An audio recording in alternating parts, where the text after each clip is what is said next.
C'est l'heure de Bad News TV, plongée dans le décor.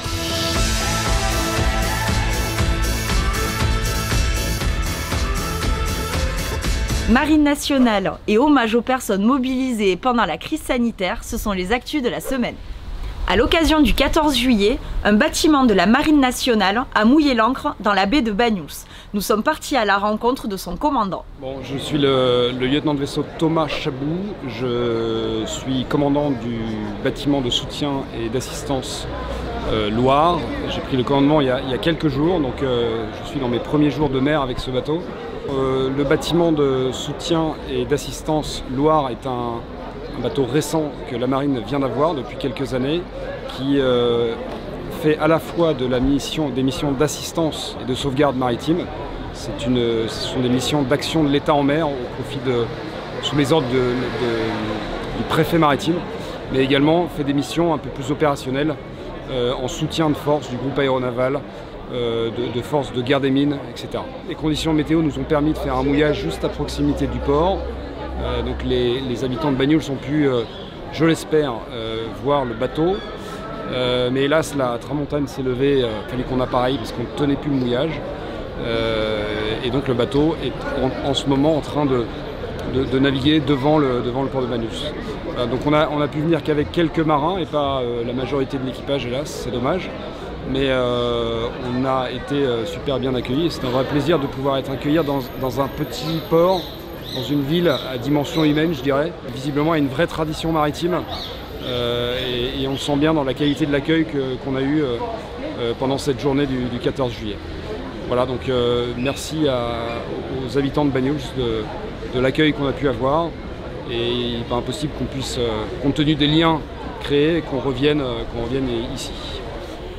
Ce mardi 14 juillet a été inaugurée la sculpture installée devant la mairie.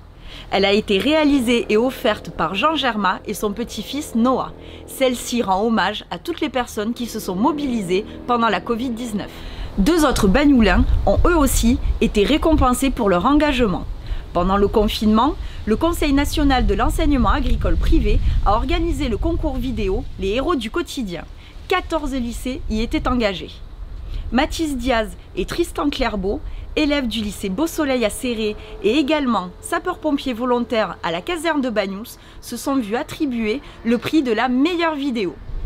À la clé, un chèque de 2 500 € qu'ils ont offert à l'association Joie Joie qui tend à améliorer le quotidien des enfants hospitalisés. Leur vidéo est consultable sur notre blog. Artistes ou sapeurs-pompiers volontaires, Banyuls vous félicite. À partir de demain, c'est la 76e fête du Puig d'Elmas.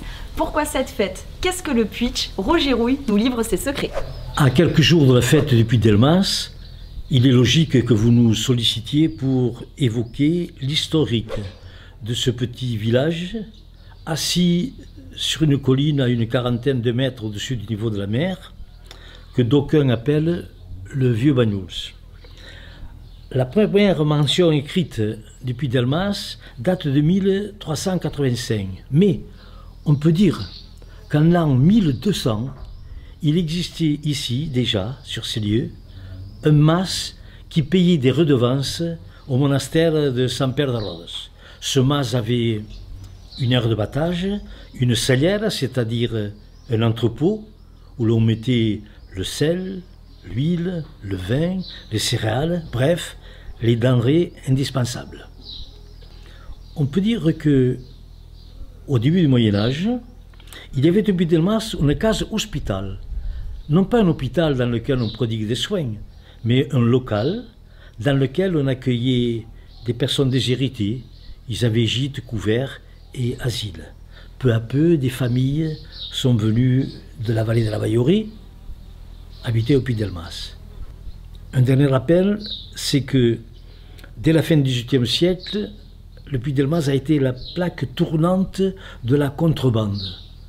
Non seulement de tabac, mais aussi de tissus, de graines céréalières qui allaient vers le sud.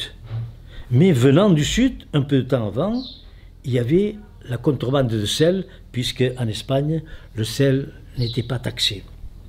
Alors la fête va se dérouler sur la place de la Liberté. Juste après la Révolution française, dans tous les villages de France, était planté l'arbre de la liberté. Sur la place du Puy-Delmas, on a simplement baptisé la place. Et c'est le symbole qui prévaut. Et la plaque qui y figure est venue bien après la Révolution française. Je me souviens, j'étais enfant, et les Allemands occupaient le Puy-Delmas. Au cours de l'été 1944, les Allemands ont été chassés du Puy-Delmas.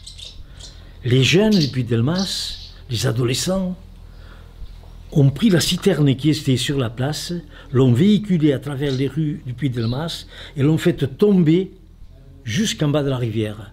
Enfants, nous suivions ceci. Et alors, après cette prouesse, Jojo Palais, l'accordéoniste du Puy-Delmas, que nous regrettons beaucoup, a pris son accordéon. Il a joué de joie, les gens étaient heureux, chantaient. Et c'est comme ça qu'est née la fête du Puy-Delmas, puisqu'un an après, on a organisé officiellement le comité des fêtes du Puy-Delmas qui dure en cours. Je conseille à tous ceux qui s'intéressent à l'histoire de Banyuls de lire les livres de l'historien Michel Ferré. Programme de la fête du Puy-Delmas, les veillées d'antan et le don du sang, c'est l'agenda de la semaine. Donc, demain et samedi, nous organisons la 76e fête du Puy-Delmas en version réduite et adaptée au contexte sanitaire. Alors, donc demain, à partir de 19h30, nous proposons des grillades catalanes ainsi qu'une buvette. Puis, il y aura une animation musicale à partir de 22h avec le groupe Johnny Galaxy et les drôles de filles. Samedi, pareil, à partir de 19h30, des grillades catalanes et une buvette, suivie d'une soirée bandas. À partir de 20h, ça sera la fanfare de Collioure, donc les fanfares bizarres qui viendront animer notre jolie place. Et à partir de 22h, le groupe Aioli Beach. Par rapport au contexte sanitaire, donc, nous avons eu l'accord de la préfecture pour organiser la fête. Il y aura donc une entrée et une sortie. Les masques seront obligatoires pour tous les déplacements dans la soirée. Le gel hydroalcoolique sera à disposition sur les deux comptoirs, puisqu'il y aura deux comptoirs pour les boissons et pour les repas. Venez nombreux, les amis du Puy-Delmas vous attendent avec impatience. Dimanche 19 juillet, animation musicale avec le duo Carvel à partir de 21h30, place Paul Rech. Lundi 20 juillet, lecture théâtralisée des veillées d'antan autour du thème Jacques Prévert est au Puy-Delmas à partir de 21h, place du Puy. Mardi 21 juillet, don du sang de 14h30 à 18h30, salle Novelty. Animation musicale avec Rock à Madré à partir de 21h30, place Paul Rech. Cette animation est proposée par le bar Le Bagnoulin. Mercredi 22 juillet, animation musicale avec DJ Didier, proposée par le Café des Platanes à partir de 21h30, place Paul Rech. Jeudi 23 juillet, Terre des Templiers vous propose une escapade à travers le vignoble à partir de 18h. Attention, réservation 48 heures à l'avance. À partir de 21h30, place Paul Rech, les sardanes proposées par le Foumen. Et du vendredi 24 au dimanche 26 juillet, c'est la 3e édition de Sous les Galets le Jazz. Le programme sera détaillé la semaine prochaine. Retrouvez l'ensemble du programme des animations sur notre site www.banyuls-sur-mer.com. C'était Banyuls TV, à la semaine prochaine.